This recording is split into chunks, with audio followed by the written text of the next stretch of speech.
TV बंद कर दो। नमस्कार मित्रों, आपका स्वागत करता हूं आपके अपने एजुकेशन प्लेटफॉर्म कॉम्पिटिया में। आप लोग 28 अप्रैल के लिए सज्ज हो जाए। 28 अप्रैल को Madhya Pradesh PCS preliminary examination 2024 का आयोजन किया जा रहा है और उसके लिए जो यूनिट 10 पढ़ाया जाता है नया सिलेबस में आया है। कॉम्प एरिया उन्हीं यूनिट पे वर्क कर रहा है और जनजातियों के सारे इतिहास को हम बड़े रोचक तरीके से पढ़ा रहे हैं। उसी क्रम में आज हमारा यह प्रश्न है कि जो विद्यार्थी हैं नए वो कृपया चैनल को लाइक कर दें, शेयर कर दें, सब्सक्राइब कर दें चैनल को। जो कि विद्यार्थी सीरियस हों पढ़ाई के प्रति, वो ध्यान दें बच्चे कि शिक्षा के क्षेत्र में एक क्रांति लेकर आया है कॉम्प एरिया, क्योंकि विद्यार्थियों को निःशुल्क शिक्षा उच्च स्तर की प्रोवाइड करा रहा है और हमारा पूरा प्रयास है कि एक महत्वपूर्ण परीक्षा के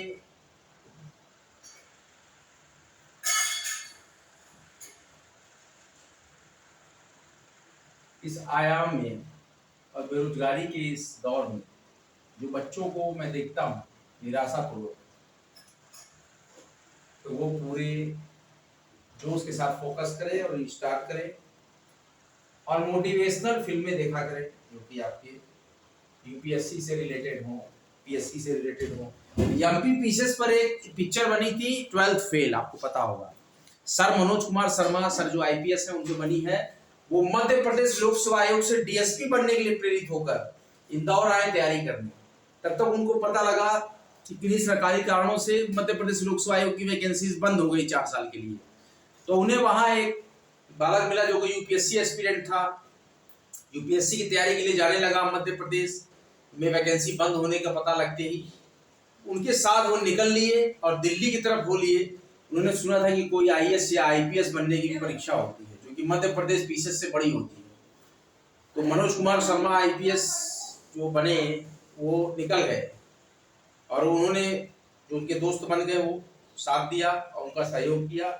काफी संघर्ष के बाद और काफी महत्वपूर्ण एक तल्लीनता के साथ तैयारी की, कई बार असफल रहे लेकिन अंततः हुआ इंडियन पुलिस सर्विस ज्वाइन किए और उन्होंने यूपीएससी की परीक्षा को क्रैक किया। तो उस तरीके से आप भी उस पिक्चर को देखें 12th फेल को मोटिवेशन लेकर। एमपी पीसीएस से ही राह बनी दिल्ली की, मुखर्जी नगर, लक्ष्मी नगर, कई जगह से जीटीबी नगर तैयारी करते हुए दिल्ली की सड़कों पे सोए, भिखारियों के साथ सोए और बहुत तरह के कार्य किए, लाइब्रेरी पे कार्य किया, बहुत संघर्ष किया और उसके बाद एक मोटिवेशन बन गए पूरे मध्य प्रदेश के साथ साथ सारे भारत के उन महत्वपूर्ण एस्पिरेंट्स के लिए जो कि निराशा में हो जाते हैं कभी कभी। इसलिए हमारा ये अभियान है रीस्टार्ट एंड फोकस। हमारा अभियान क्या है? Restart and focus. तो आप लोग भी रीस्टार्ट करें। हमारा आज का चैप्टर है मध्य प्रदेश जीके का जनजाति विरासत लोक कला और संस्कृति। इसमें क्वेश्चन है कि कौन सा स्टेटमेंट सही है। बादल भाई ने सन 1923 में ताकिया तहसील में सभा का आयोजन किया और उनके जोशीले भाषण और आवाहन से गोंड जनजाति के, गोंड को क्या कोचतोर भी बोलते थे, कोचतोर या गोंड एक ही है, याद रखिए, लोग स्वाधीनता संग्राम से जुड़ गए। क्या यह सही है? या अब हमारा यहाँ पे स्टेटमेंट आते जाएंगे बच्चों। या दूसरा स्टेटमेंट कहता है उनके नेतृत्व बादल भाई में हजारों जनजाति वीरों ने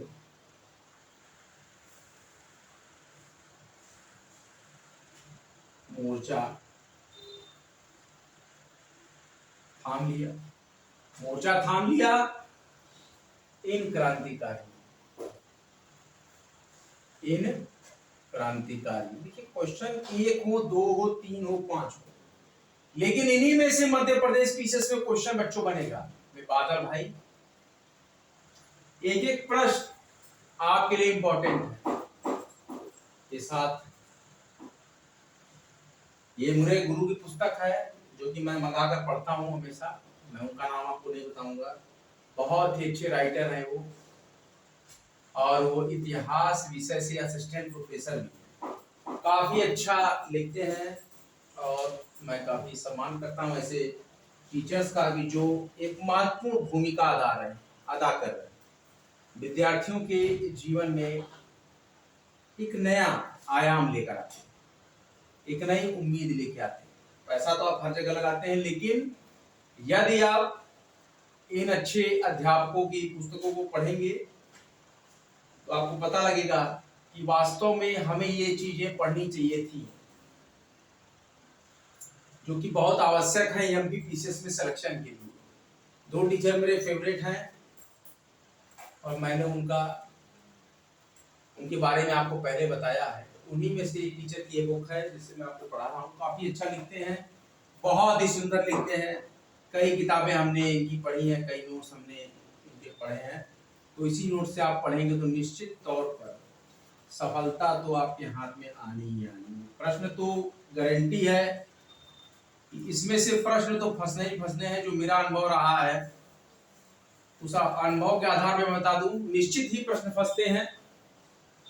और मैं जो अध्यापक रहा हूँ, जो मोटिवेटर रहा हूँ, जो मेंटर रहा हूँ विगत 3.5 सालों से, मेरा पर्सनल अनुभव है एमपी पीएससी पीटी के लिए बहुत ही बेजोड़ किताबें हैं, बहुत ही बेजोड़ किताबें।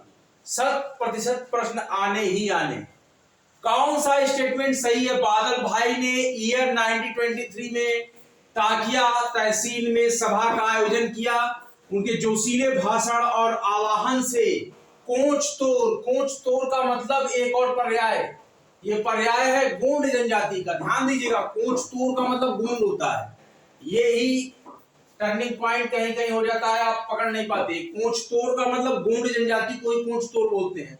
से कोच तोड़ गोंड जनजाति के लोग स्वाधीनता संग्राम से जुड़ गए और बादल भाई के नेतृत्व में हजारों जनजाति वीरों ने मोर्चा थाम लिया।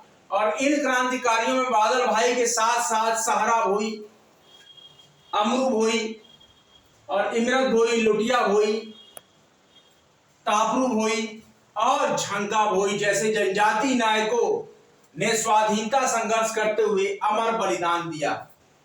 बिल्कुल सही, दोनों ही स्टेटमेंट करेक्ट है। देखिए बच्चों, दोनों ही स्टेटमेंट करेक्ट हैं। तो all the statements are correct. Question number 29। कहने का मतलब बादल भाई ने सन 1923 में तकिया तहसील में सभा का आयोजन किया। उनकी जोशीले भाषण आवाहन से गोंड जनजाति के या कोच जनजाति के लोग स्वाधीनता संग्राम से जुड़ गए और उनके नेतृत्व में हजारों जनजाति वीरों ने, ये भोई भोई करके नाम था इनका, हजारों जनजाति वीरों ने मोर्चा थाम लिया। इन क्रांतिकारियों में बादल भोई के साथ साथ सहरा भोई, अमरू भोई, इमरत भोई और लुटिया भोई, ताबरू भोई और झंका भोई जैसे जनजाति नायकों ने स्वाधीनता संघर्ष करते हुए क्या करते हुए अमर बलिदान दिया। देखिए, हम जनजाति इतिहास, जनजाति विरासत हमारा विषय है, यूनिट 10 है। मध्य प्रदेश की जनजातियां, विरासत, लोक संस्कृति, लोक साहित्य। मध्य प्रदेश की जनजातियां, विरासत, लोक संस्कृति, लोक साहित्य बच्चों, लोक व संस्कृति क्या है हमारा विषय? मध्य प्रदेश बच्चों क्या है? मध्य प्रदेश की जनजातियां, उनके विरासत, लोक साहित्य, लोक संस्कृति। यूनिट 10 में आता है। इससे कई क्वेश्चंस आएंगे जो कि इस बार ऐड किया गया है।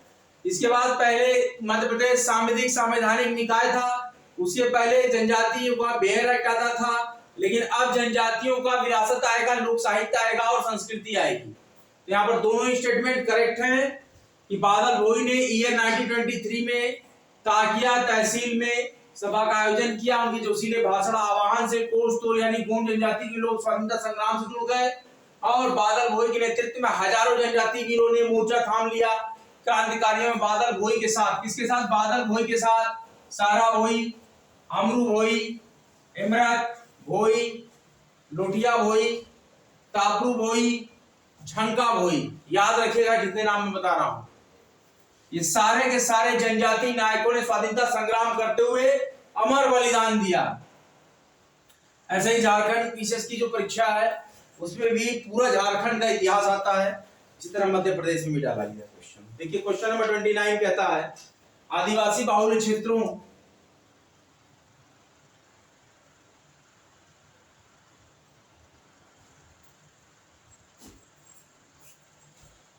की महिलाओं को रोजगार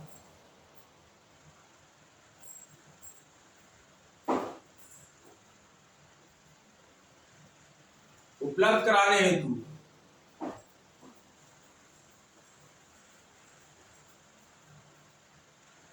किस योजना क्रियान्वयन, किस योजना का क्रियान्वयन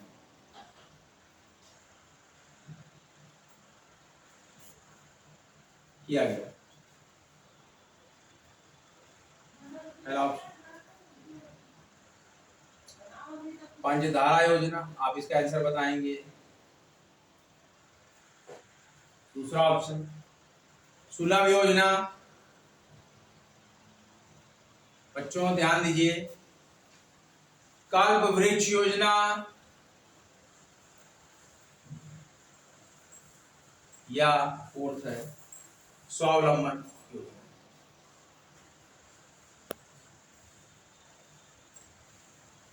देखिए प्रश्न है आदिवासी बहुल्य क्षेत्रों की महिलाओं को रोजगार उपलब्ध कराने हेतु किस योजना का क्रियान्वयन किया गया मध्य प्रदेश में? पंचधारा योजना, सुलभ योजना, कल्प वृक्ष योजना या स्वावलंबन योजना। देखिए आदिवासी बहुल्य क्षेत्रों की महिलाओं को रोजगार उपलब्ध कराने हेतु कल्प वृक्ष योजना क्रियान्वयन किया गया। किस योजना क्रियान्वयन किया गया? कल्प वृक्ष योजना क्रियान्वयन किया गया। क्वेश्चन नंबर 30, एक एक प्रश्न यहाँ पर इंपॉर्टेंट है। मध्य प्रदेश जनजातियां, विरासत, लोक साहित्य और लोक संस्कृति, जनजातियों की सारा कुछ हम लोग पढ़ना है, मतलब ट्राइब्स का, मध्य प्रदेश के ट्राइब्स का हमको पढ़ना। किस योजना, जो योजना बताएंगे चार इसमें से किस योजना, निम्न में से किस योजना में एससी एसटी और गरीब लोगों, ध्यान दीजिए बच्चों, एससी एसटी गरीब लोगों का इलाज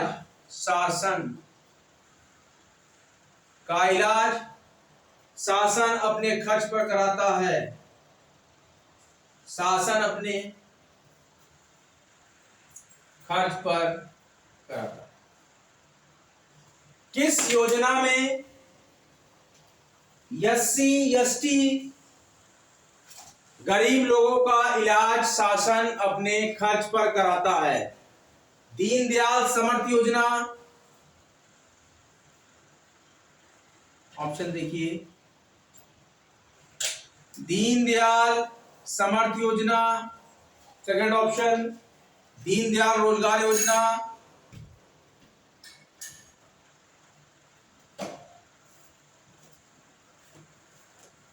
थर्ड ऑप्शन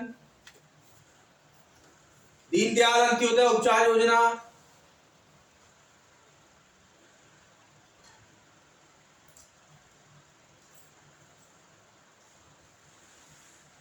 उपचार का मतलब इलाज ही होता है, और फोर्थ ऑप्शन है नन ऑफ दीज, उपयुक्त में से कोई नहीं। देखिए क्वेश्चन हमारे पास है बच्चों, किस योजना में अनुसूचित जात, अनुसूचित जनजाति और गरीब लोगों का इलाज शासन अपने खर्च पर कराता है? क्या दीनदयाल समर्थ योजना के थ्रू, क्या दीनदयाल रोजगार योजना के थ्रू कराते हैं, या दीनदयाल अंत्योदय उपचार योजना के थ्रू कराते हैं, या इन तीनों में से कोई नहीं? क्वेश्चन है, ध्यान दीजिए, किस योजना में अनुसूचित जात, अनुसूचित जनजात और गरीब लोगों का इलाज शासन द्वारा अपने खर्च पर कराता है। दीनदयाल समर्थ योजना, दीनदयाल रोजगार योजना, दीनदयाल अंत्योदय योजना या उपयुक्त में से कोई नहीं। तो देखिए, शासन अपने खर्च पर दीनदयाल अंत्योदय उपचार योजना के से गरीबों और अनुसूचित जाति और जनजाति के लोगों का इलाज शासन अपने खर्च पर कराता है। दीनदयाल अंत्योदय उपचार योजना। अगला क्वेश्चन है क्वेश्चन नंबर 31।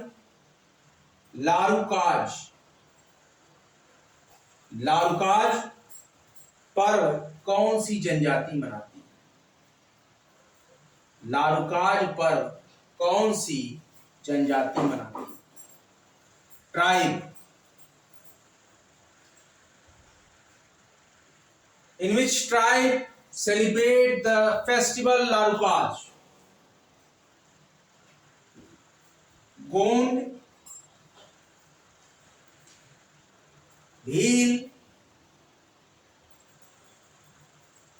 सौर या पनिका। ये सारी मध्य प्रदेश की जनजातियां हैं। जनजातीय स्टेट है ये, ध्यान दीजिएगा बच्चों। लारूकाज पर्व कौन सी जनजाति मनाती है? क्या गोंड जनजाति मनाती है? क्या भील जनजाति मनाती है? क्या सौर जनजाति मनाती है? क्या पनिका जनजाति मनाती है? तो लारूकाज पर्व गोंड जनजाति मनाती है। कौन सी जनजाति मनाती है? गोंड जनजाति लारूकाज पर्व मनाती है।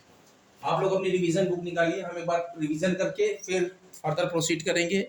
बच्चों, आपके सामने ये लेक्चर है मध्य प्रदेश की जनजातियां, जनजाति विरासत, जनजाति लोक साहित्य एवं जनजाति लोक संस्कृति, जो कि unit 10 Madhya Pradesh preliminary examination 2024 which will held on 28th of April 2024।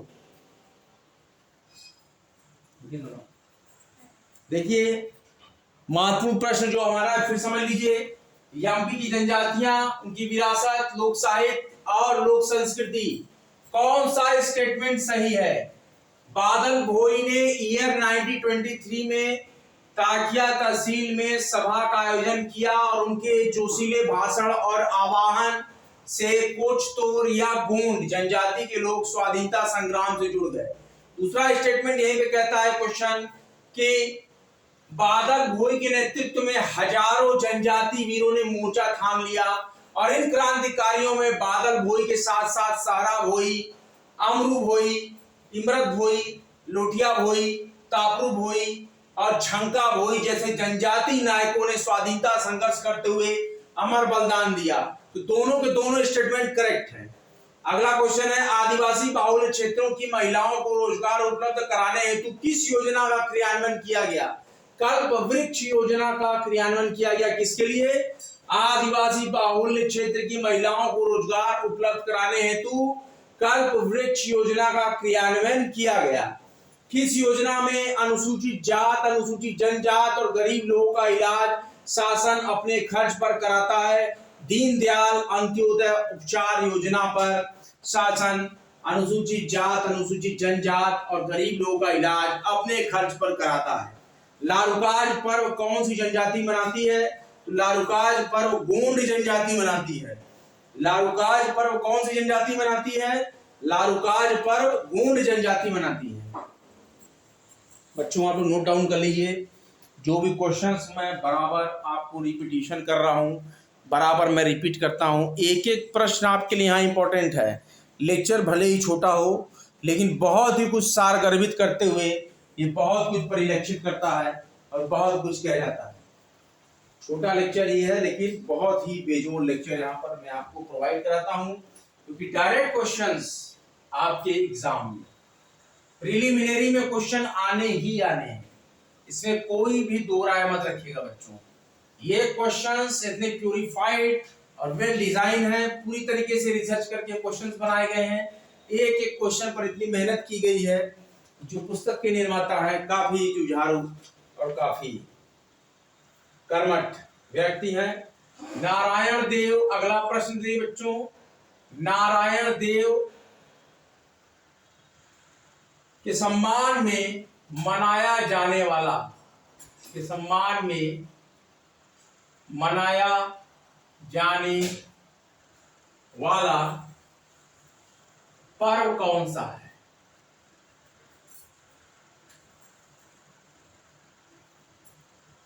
Narayan देव के सम्मान में मनाए जाने वाला पर्व कौन सा है? क्या मेघनाथ पर्व है, या भगोरिया पर्व है, या हरिया गोधा पर्व है, या तो लारुकाज पर्व है? ध्यान दीजिए बच्चों, नारायण देव के सम्मान में मनाए जाने वाला पर्व कौन सा है? मेघनाथ पर्व है, भगोरिया पर्व है, हरिया गोधा पर्व है, या लारुकाज पर्व है?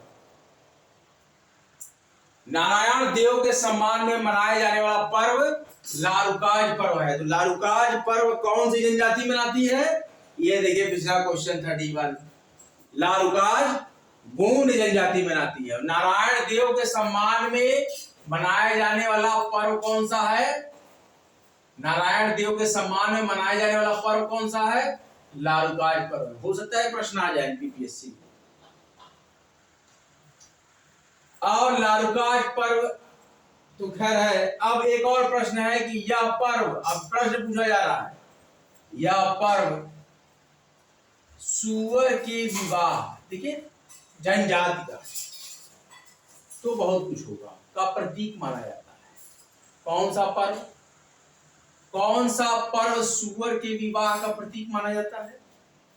क्या मेघनाथ पर्व माना जाता है? देखिए जनजाति इतिहास बड़ा जटिल रहा है और आपको ये चीजों को पढ़ना होगा और समझना होगा क्या जनजातियां कहती थी, क्या इनका मान्यता था और किस तरीके से ये रहती थी। यही सारा इतिहास, उनकी साहित्य, क्या लिखते थे, क्या खाते थे, कैसा नृत्य करते थे, क्या संस्कृति थी, क्या सभ्यताएं थी, इसी पर यूनिट 10 हमारा है एमपीपीएससी 2024 का, कि इस क्षेत्र में ही आपको नौकरी करनी। ये पर्व सूअर के विवाह का प्रतीक माना जाता है। कौन सा पर्व? क्या मेघनाथ पर्व, क्या भगोरिया पर्व, क्या हरिया गोधा पर्व, या लारुकाज पर्व? विगत प्रश्नों से पता लगता है लारुकाज पर्व। लारुकाज पर्व सूअर के विवाह का प्रतीक माना जाता है। हमने यहां पर 33 तक क्वेश्चन कर लिए हैं। ये हमारा सेट 1 चल रहा है। बच्चों ध्यान दीजिए, हमारा जो सेट है ये 1 है और हम करंट अफेयर में सेट 3 कर रहे हैं, नेशनल इंटरनेशनल करंट अफेयर। ध्यान रखिएगा, कंसेक्यूटिवली हमारे लेक्चर्स एमपीजीके में जाएंगे, वो करंट अफेयर्स लेक्चर्स में जाते हैं। प्लेलिस्ट से देखेंगे आप, बराबर लेक्चर काउंट एजेंडा ऑर्गेनाइज किए हुए हैं। तो ऐसा पर्व सूअर के विवाह का प्रतीक माना जाता है, वो कौन है? मेघनाथ पर्व है, या भगोरिया पर्व है, या हरिया गोधा पर्व है, या लारुकाज पर्व है? तो हाँ, लारुकाज पर्व है। और नारायण देव के सम्मान में मनाया जाना पर्व भी लारुकाज है। और लारुकाज पर्व कौन सी जनजाति मनाती है? लारुकाज पर्व गोंड जनजाति मनाती है। बच्चों ध्यान दीजिए, राजस्थान असिस्टेंट, ध्यान दीजिएगा मेरी बात पर, prosecution officer, Rajasthan assistant prosecution officer APO 2024 form start हो गए हैं। इसको आप भर सकते हैं राजस्थान पब्लिक सर्विस कमीशन की अप्लाई ऑनलाइन लिंक से। इसके लिए आपको SSO आईडी बनानी होगी, जिनकी बने हो ठीक है, जिनकी नहीं बनी हो SSO आईडी बना लेंगे, आधार के माध्यम से, फेसबुक के माध्यम से, जीमेल के माध्यम से SSO आईडी बनाकर इस पे one time payment, one time registration कर लेंगे 650 रुपए का। इसके बाद सारे फॉर्म आपके 3 साल तक फ्री हो जाएंगे। OTR करना है, इसके बाद आपको APO का फॉर्म भर सकते हैं। इसके बाद राजस्थान जुडिशियल सर्विसेज का सिविल जज जूनियर डिवीजन का फॉर्म भी आने वाला है 1.5 महीने के अंदर। आप लोग तैयारी करते रहिए। विधि रचना कार्ड भी विद्यार्थी ने बना हो वो करते रही तैयारी, काफी वैकेंसीज आती रहेंगी। संस्कृत शिक्षा की टीजीटी पीजीटी की भी वैकेंसीज आई थी, उनको भी आप भर सकते थे। फर्स्ट ग्रेड आने वाली है, सेकंड ग्रेड आने वाली है माध्यमिक स्कूलों में, वहाँ वैकेंसीज बहुत आने वाली है। राजस्थान में उत्तराखंड पीसीएस का फॉर्म आ गया है।